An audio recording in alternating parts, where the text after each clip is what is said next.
It started with a painting. A simple, unassuming piece of art that hung in a high-end New York City gallery.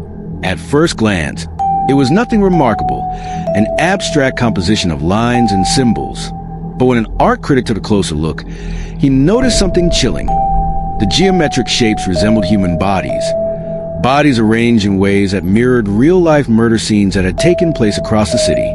The critic alerted the police, and what they discovered shattered the illusion of coincidence. Each symbol marked a precise crime scene, murders that had baffled investigators for months. The killer had left his blueprint in plain sight, mocking the police and daring them to solve the puzzle. The first known victim was Senator Robert Langley, a controversial politician known for his anti-immigration stance. His body was found inside his own campaign office, seated behind his desk as if he were still at work. A thick black line was drawn across his mouth, and his tongue had been cut out, a brutal and symbolic silencing. The words, "Your laws silence them. Now you're silent too," were painted in blood on the wall. The killing sent shockwaves through the nation. Was this politically motivated? A terrorist attack? Or was something even darker at play? Then, 2 weeks later, another body was found. The second victim, Judge Emily Carter, was known for ruling against police reform cases. She was found in her luxury penthouse, seated in a chair, her wrists bound to the armrests with barbed wire. The most terrifying detail? She had been kept alive for days before finally succumbing to dehydration. Beside her, a note read, "Justice is blind. Now you are too." Her eyes had been surgically removed. By now, the city was gripped by fear and paranoia.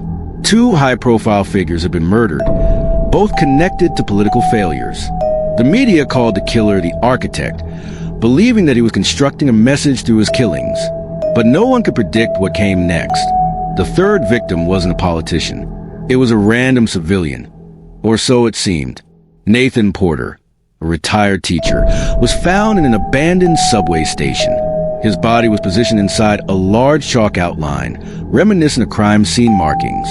A surveillance camera had been set up in front of him, recording his slow, agonizing death. Authorities soon discovered that Nathan was no ordinary civilian. He was one whistleblower who had exposed a police corruption scandal years before. His testimony led to multiple officers losing their jobs, but the system eventually buried the case. The architect had brought justice in his own way. The video of Nathan's body was broadcast on a hacked city billboard, sending the public into a frenzy. This wasn't just a serial killer. This was a revolution. By this point, the NYPD was in full-blown crisis mode. The commissioner resigned. Protesters filled the streets.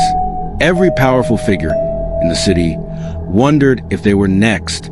But despite the clear patterns, the police failed to connect the dots. They ignored early warnings, dismissing the first murder as a politically motivated attack. They botched evidence collection, misplacing crucial forensic data. They publicly denied that the killings were connected until the architect forced their hand. Then, a journalist made a terrifying discovery.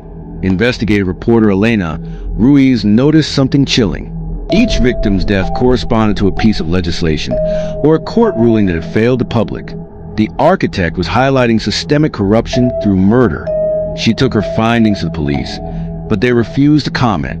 That same night, she received an email from an anonymous sender. Attached was a digitally altered image of herself, posed as if she were already dead. The subject line read, "You're part of the story now." Elena had become the next target. Terrified, Elena went into hiding, but the architect didn't need to find her. He had already set his next move in motion. 3 days later, a massive explosion ripped through the NYPD headquarters. A coffin was found at the scene, containing the body of a missing officer, one who had been investigating corruption within the force. The architect had sent a message, "Clean house or I will do it for you." After the bombing, the architect disappeared. No more murders. No more messages. The media speculated. Did he die in an explosion? Was he always an insider? Or was his work simply complete? Months passed, and the city slowly returned to normal, until one day, a new painting appeared in a different art gallery. It depicted an unfinished building, with scaffolding leading up to a faceless figure standing at the top. Beneath it, A single line of text read, "Phase 2 begins." The architect was still out there, and he wasn't done. For nearly a year, New York had lived in fear of the architect, a serial killer who turned corruption into art, exposing the failures of the system through brutal, symbolic murders. Then he vanished. No more killings. No more messages. The police never caught him. The city moved on. But then, a new painting appeared in an art gallery. It was a blueprint of a skyscraper, half constructed. At the very top stood a faceless figure, arms outstretched, as if welcoming the fall of something massive. Beneath it, 3 simple words. Phase 2 begins. The architect was back. 2 weeks later, the first new victim appeared. Mayor Jonathan Reeves, the man who had built a career on cleaning up the city's streets, was found hanging from the Brooklyn Bridge. But it wasn't a simple hanging. His wrists were nailed to the steel beams above him. His mouth was sewn shut. His feet dangled just above the water, as if in a constant state of drowning. A sign dangled from his chest, reading, "You built nothing. You just covered the rot." Panic flooded the city. The mayor's anti-crime initiative had been nothing more than a series of budget cuts and hidden scandals, and the architect had exposed them in the most brutal way possible.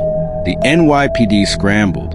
Detectives dug through old files, searching for any misconnections. But just like before, the architect was always 3 steps ahead. Then, another victim. Billionaire real estate tycoon Marcus Holloway, known for evicting thousands of low-income families to build luxury apartments, was found inside one of his own abandoned buildings. His body was encased in cement, leaving only his face visible. A construction permit was nailed into his forehead. The message? Bury the people, become the foundation. Holloway had literally become part of the structure he profited from. The media erupted. The government was in chaos. No one was safe.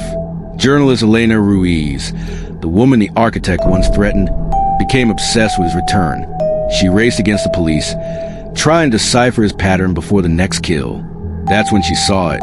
The architect's murders formed a pattern on the city map, a design he was building with bodies. Every kill, every location, when connected by lines, formed the shape of a towering monolith, stretching across the boroughs. At the very center of the design, the New York Stock Exchange. The police rushed to Wall Street, expecting another murder, but there were no bodies. Instead, at exactly 9:30 a.m., the moment the stock market opened, every screen in the building went black. Then, a message appeared. The foundation is laid. The building is complete. Let's see if it stands. Seconds later, $3.7 billion vanished from the market. Every account linked to corrupt politicians, real estate moguls, and city officials wiped out. A cyber attack. The architect had gone beyond murder. He had collapsed an empire. Elena knew this was the last act. The architect never made a move without purpose. Every blueprint had an end. The final step in construction was demolition.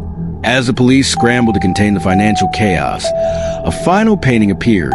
This time, not in an art gallery. It was on a massive billboard in Times Square.